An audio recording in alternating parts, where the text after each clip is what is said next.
মে থেকে শুরু হতে যাচ্ছে। 4 দিনব্যাপী এই অধিবেশনে নবনির্বাচিত বিধায়করা শপথ গ্রহণ করবেন। মুখ্যমন্ত্রী ড হিমন্ত বিশ্ব শর্মা জানিয়েছেন, অধিবেশনে অস্থায়ী অধ্যক্ষ হিসেবে থাকবেন চন্দ্রমোহন পাটোয়ারি এবং পরবর্তীতে অধ্যক্ষের দায়িত্ব নেবেন প্রবীণ বিধায়ক রঞ্জিত কুমার দাস। একটি গুরুত্বপূর্ণ সিদ্ধান্তে জানানো হয়েছে যে এখন থেকে বিজেপির নির্বাচনী ইস্তাহারকেই রাজ্য সরকারের মূল নীতি হিসেবে গণ্য করা হবে।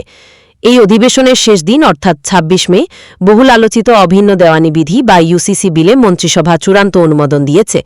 তবে উপজাতিভুক্ত জনগোষ্ঠীকে এই আইনের আওতার বাইরে রাখা হয়েছে। এদিকে নির্বাচনী প্রতিশ্রুতি রক্ষায় বেকারদের জন্য বড় পদক্ষেপ নিয়েছে সরকার। আগামী ৫ বছরে ২ লক্ষ সরকারি চাকরি নিশ্চিত করতে মুখ্য সচিবের নেতৃত্বে একটি টাস্ক ফোর্স গঠন করা হয়েছে, যারা আগামী ৩ মাসের মধ্যে তাদের রিপোর্ট জমা দেবে। সরকারি ব্যয় সংকোচনেও কঠোর হয়েছে মন্ত্রিসভা। আগামী ৬ মাস মন্ত্রী বা আমলাদের বিদেশ ভ্রমণে নিষেধাজ্ঞা জারি করা হয়েছে।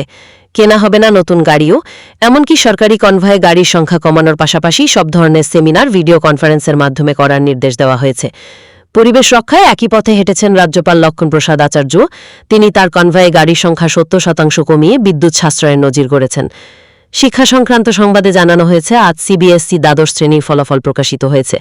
এবার পাশের হার ৮৫.২০%। ছাত্রছাত্রীরা ডিজিলকার বা বোর্ডের অফিসিয়াল ওয়েবসাইটে গিয়ে ফলাফল দেখতে পারবেন।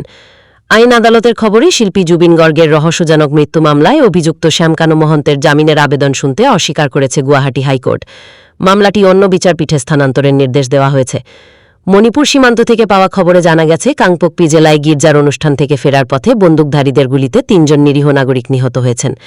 মুখ্যমন্ত্রী এন বীরেন সিং এই ঘটনার তীব্র নিন্দা জানিয়ে দোষীদের দ্রুত শাস্তির আশ্বাস দিয়েছেন। স্বাস্থ্য সচেতনতা নিয়ে বিশেষ সতর্কতা জারি করেছে স্বাস্থ্য বিভাগ। বর্ষাকালে হেপাটাইটিস ও কলেরার মতো জলবাহিত রোগ থেকে বাঁচতে নিরাপদ পানীয় জল ব্যবহারের পরামর্শ দেওয়া হয়েছে।